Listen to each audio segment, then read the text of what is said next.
Good morning everyone, কেমন আছেন সকলে? আশা করছি সকলে খুবই ভালো আছেন, সুস্থ আছেন। আমরাও কিন্তু বেশ ভালোই আছি। আমার নতুন আরও একটা ব্লগে আপনাদেরকে স্বাগত জানাচ্ছি। আজকে হলো সোমবার, ঘড়িতে এখন প্রায় বাজে হয়তো 8:30টার মতো।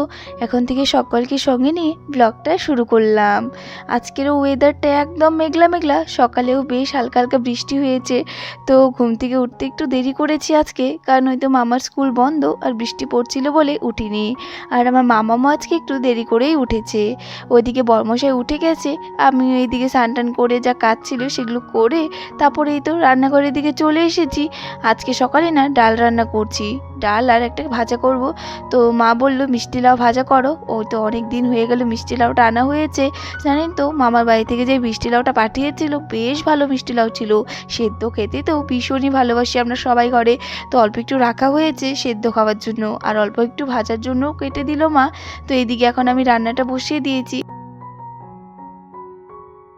তো ওইদিকে মিষ্টি লাউ ভাজাটা বসিয়ে দিয়েছি আর ভাতটাও বসিয়ে দিয়েছি, ওইদিকে হচ্ছে। আর এদিকে ভাবলাম তাহলে আমার ঘরটা একটু গুছিয়ে নিই। মামামও রয়েছে আর দাদুভাইয়ের সঙ্গে বসে ওই তো বৃষ্টি দেখছে আর কি।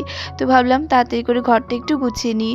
কয়েকদিন থেকে তো ডাস্টিং করা বেশ ভালোভাবে হচ্ছিল না, মানে আমার রুমটা কয়েকদিন থেকে হচ্ছিলই না। আর ঠান্ডা ঠান্ডা ওয়েদার, ধুলোবালিও তেমন একটা নেই। তো সেই কারণে আর কি আমি ডাস্টিংটা কমই করেছি। আর আজকে আমি সকালে ঘরটা মুছিনি, ওয়েদারটা অনেকটাই খারাপ ছিল। এই বৃষ্টির জল যেন ঘরে ঢুকে পড়ে, আর এমনি এই বৃষ্টির জন্য ঘরটা কেমন একটা চ্যাপচ্যাপা হয়ে রয়েছে। তো মা বললো মুছলে নাকি আরও কেমন একটা লাগবে। তো সেই কারণে কিন্তু আজকে আর মুছিনি, দেখি বৃষ্টির একটু কমে গেলে তারপর মুছে দেবো ভেবেছি। জানেন তো বৃষ্টির দিন আমার খুবই ভালো লাগে। খেয়েও শান্তি, ঘুমিয়েও শান্তি, কাজ করেও যেন মনে হয় শান্তি পাওয়া যায়। কারণ এই গত গরমের দিন চলে আসতো, এই গরমে আমার কিচ্ছু ভালো লাগে না। কিন্তু যেহেতু দিন এই বৃষ্টিটা থাকবে আমার যেন মনে হয় আমি অনেকটাই শান্তিতে থাকি। তো ওইদিকে ঘরগুলো ডাস্টিং করতে করতেই মিষ্টি লাউ ভাজাটা হয়ে গেছিলো। এসে দেখি বেশ ভালো সেদ্ধ হয়ে গেছে। আর আজকে জানেন তো মিষ্টি লাউটা একদমই ঢেকে দিইনি। ওই দিনই মা বারবার করে বলেছিল মিষ্টি লাউটা কিন্তু একদমই ঢাকবে না, ঢাকলে একদমই গলে যাবে।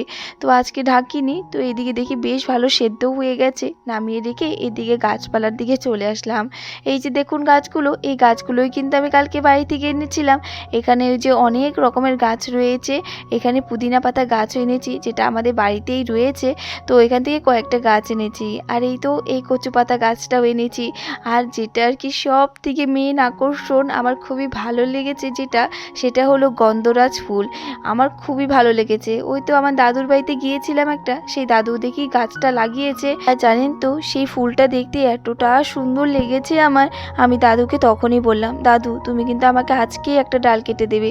তো সঙ্গে সঙ্গে দাদু আমাকে একটা ডাল কেটে দিয়েছিল। সেই ডালটা আমি নিয়ে চলে এসেছি। জানেন তো আজকে আর লাগানো পারবো না, কারণ আমার কাছে একটা টপও নেই। আর কিসে লাগাবো সেই কোনো কিছুই খুঁজে পাচ্ছিলাম না, না একটা বালতি রয়েছে। তো দেখি দু একদিনের মধ্যে কিন্তু লাগাতেই হবে। আমার ওই তো আবার গাছ না লাগালে একদমই ভালো লাগবে না। তো এই তো পুদিনা পাতা গাছ যেগুলো এনেছিলাম সেটা আবার জায়গা রয়েছে মাটি, সেই তো ফলের টুকরিটা ছিল একটা খালি ছিল, সেটাতেই কিন্তু লাগিয়ে দিলাম। আর সাইডে আবার মা ওই যে নীল ফুলের গাছ লাগিয়েছে, তো অল্প একটু সাইডেই করেই লাগিয়ে দিলাম। তো জানেন আমার একটা গাছ নষ্ট হয়ে গেছে। তো সেই গাছটা আমি উঠিয়ে ফেলেছি, ভেবেছিলাম উঠাবো না, কিন্তু দেখি গাছটা একদমই নষ্ট হয়ে গেছে।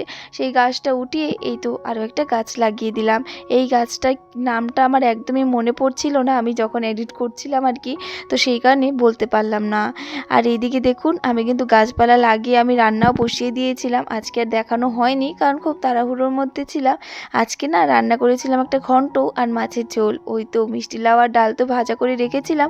আর দিদি আবার দিয়েছিল আমাদেরকে ওই তো শুটকি মাছের চাটনি আর একটা মাছের ঝোল দিয়েছিল। তো সেই কারণে আর কিছু রান্না করিনি। এইদিকে রান্না বান্না সেরে মামাকেও খাইয়ে ওকে ঘুম পাড়িয়ে দিয়েছি। দেখুন আজকে কিন্তু অনেকটাই তাড়াতাড়ি করে ঘুমিয়ে পড়েছি, আর একদমই ডিস্টার্ব করেনি আমায়।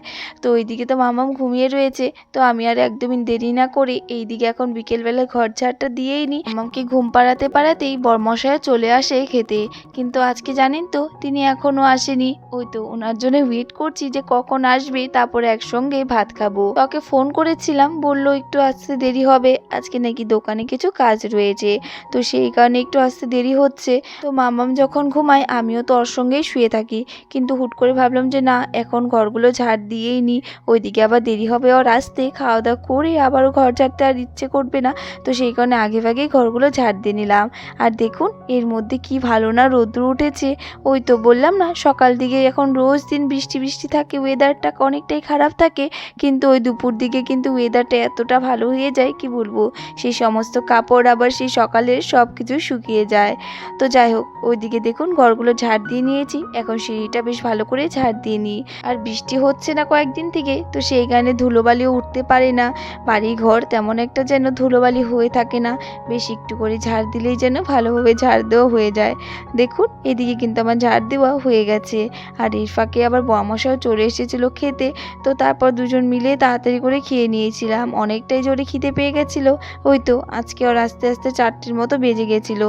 যাই হোক, এদিকেও চলে গেলো খাওয়া দাওয়া করে।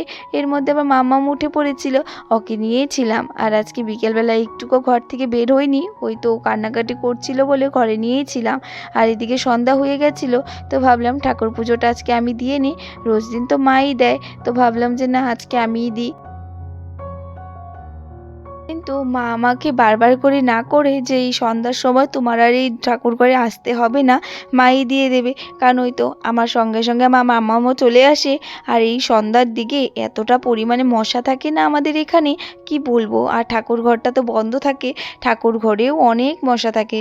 তো সেই কারণে মা না করে যে তোমার সন্ধ্যা দিতে হবে না, আর ওই তো মামামও পিছু পিছু করতে থাকে, সেই কারণে মা না করে।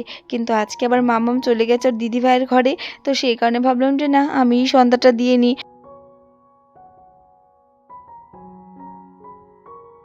তো এইদিকে এখন দুটো প্রদীপ জ্বালিয়ে নিচ্ছি, একটা দিব তুলসী তলায় আর একটা ঘরে রাখবো।